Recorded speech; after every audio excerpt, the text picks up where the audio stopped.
A very good evening to you, Warren. Commiserations. You said in the build-up that you really wanted a workout, you wanted a more physical game. Is that what you got this evening? Yeah, absolutely. It's definitely one that we needed. I think we will take a lot out of tonight, and it'd be good for us sort of building in the next 10 days for that first test. So in fairness to South Africa, they started well. They were very physical at the breakdown, and we came to terms with that.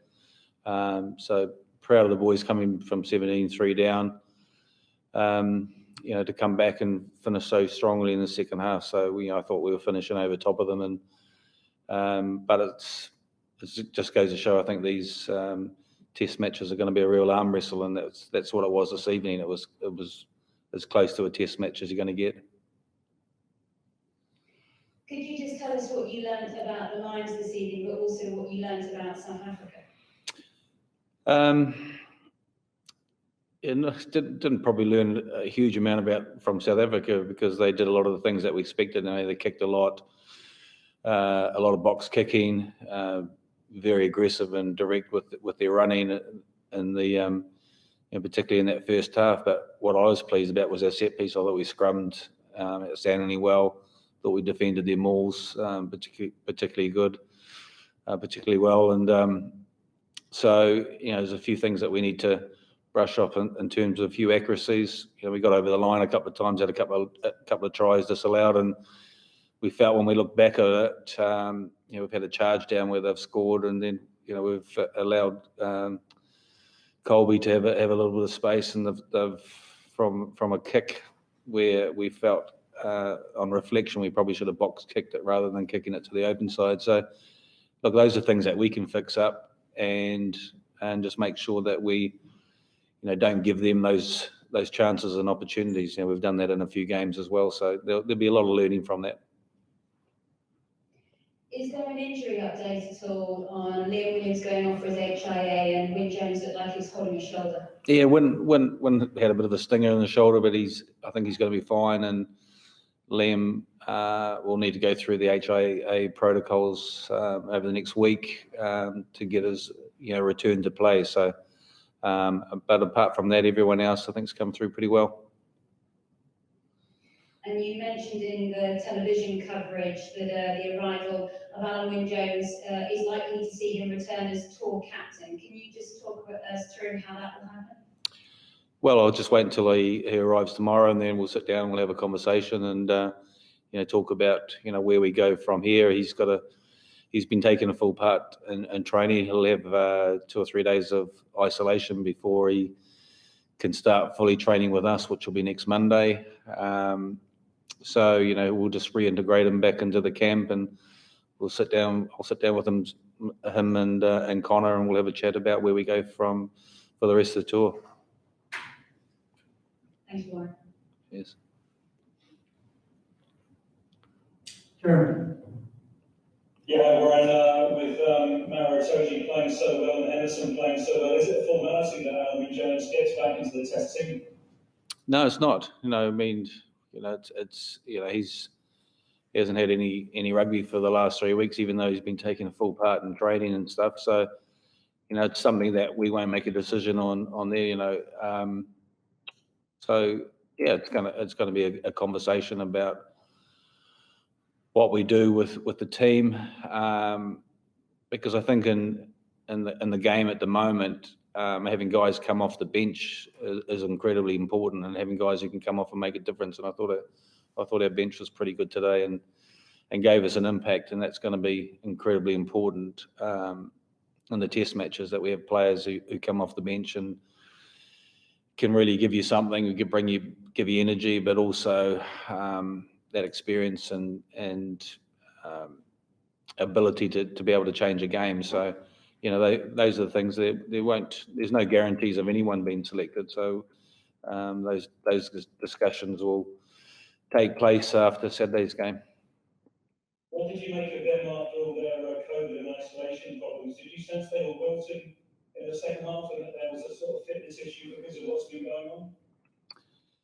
Look, I don't know. I mean, even though they haven't been training as a team, they've been training individually. They've been able to do running and conditioning and stuff. And a lot of their players have come from Japan or Europe and have had a lot of rugby as well. So I was just really pleased with us, just how strong we looked in the second half, and they started to flag a bit. There's no doubt that they'll benefit from having the game, and they'll have another hit out this weekend. But considering they were pretty much at full strength, and we got a good feeling for how it was. We needed that tough hit out, and the players are pretty bullish in the change rooms. I feel pretty confident that we can handle whatever they throw at us going forward, and we definitely will improve. We'll have to do a little bit of work at the breakdown area. We need to start a bit better than we did today. But as we got into the game, coming from behind, I thought we looked pretty strong and finished strong. And even that second to last scrum, scrummaging, pushing them back, I thought we were very unlucky not to get a penalty from that situation as well. So, I thought we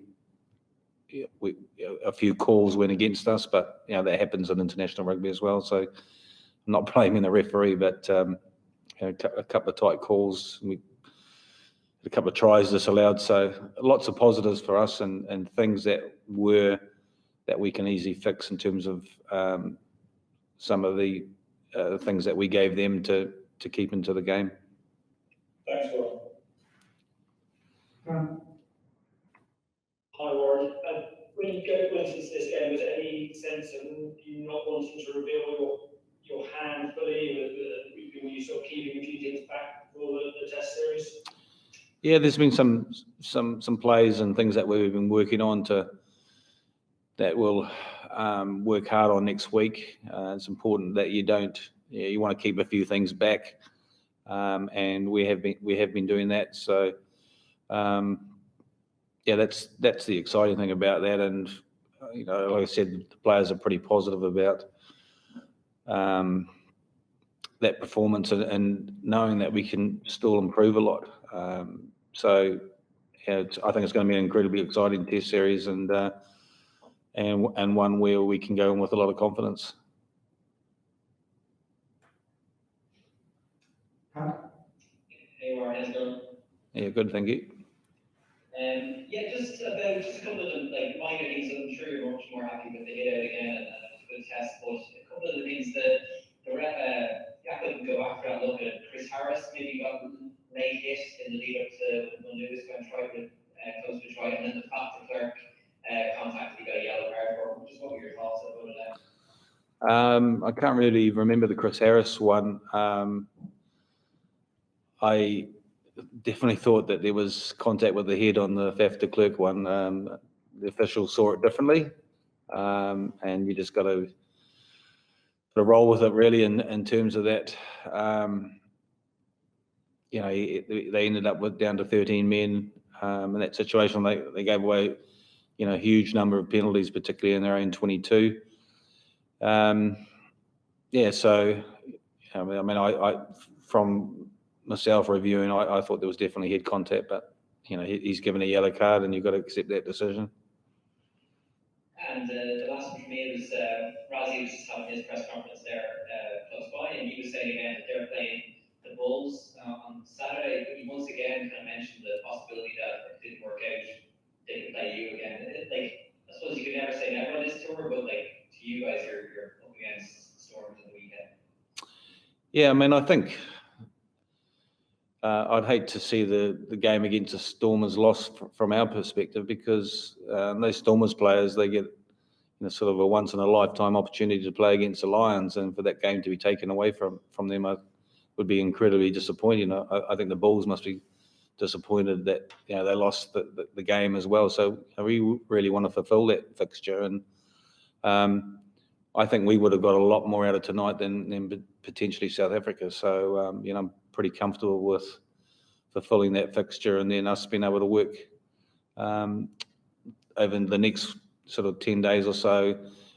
First of all, preparing for that Stormers game, and then for the first test match. Cheers.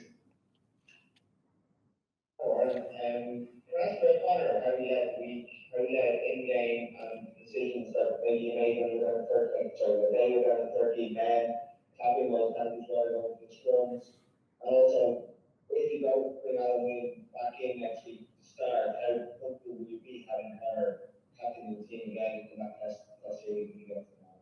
Yeah, no, I was happy with the players and the decisions, and I think the fact that we decided to tap and go, we just wanted to work on that element of our game in terms of that physicality. Is something that we can use as an option from an attacking perspective. And I thought we were pretty unlucky, just before half time, that we didn't have a try awarded. That the referee had given a try for his on-field decision was a try, and it was overturned by the TMO. So, I thought we were pretty.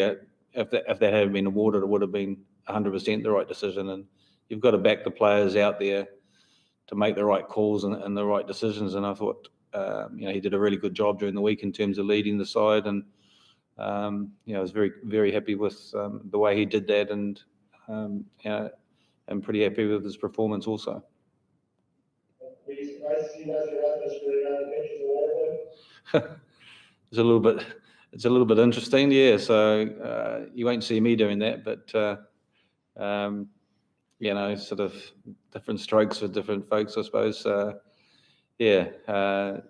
little bit strange. The director of rugby of South Africa being also a water boy. Well,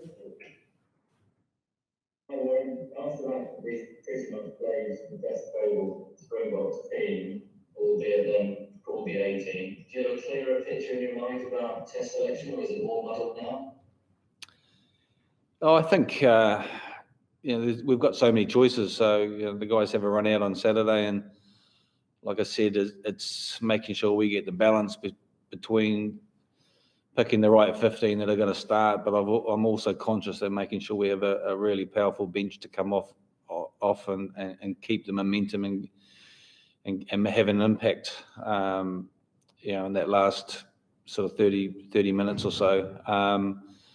No, we haven't really, as a group of coaches, sat down and started to talk about the test team. We've tried to allow the players to go in there and have 2 or 3 games, and then we'd start then sort of trying to nail it down. I mean, there's going to be some tight calls, and we'll start talking about that after this weekend's performance. When you do have those conversations, is Tom Curry going to force his way into serious contention after that performance? Look, I thought he was great tonight, but there's no doubt that Hamish Watson's has had a good tour as well. So, it's going to be, a tough selection call. When we do sit down after the weekend's match, I mean, there's going to be a lot of tough calls within the squad in terms of the back three, getting the loose forward trio right. A lot of the front rowers are putting their hands up as well, and there's going to be some tough decisions there too. So, we're pretty lucky that we have those tough calls to make, and it's our job, hopefully, as coaches, that we can make the right decisions. The team can continue to improve, and we can win a test series, and that's the whole aim of everything. Hey, Warren, how tough has it been for Stuart Hogg the last while? And will he get a chance this weekend to? Yeah, he was on the pitch today running, doing some fitness work. So he's been doing some fitness work. So he'll definitely get a hit out on Saturday.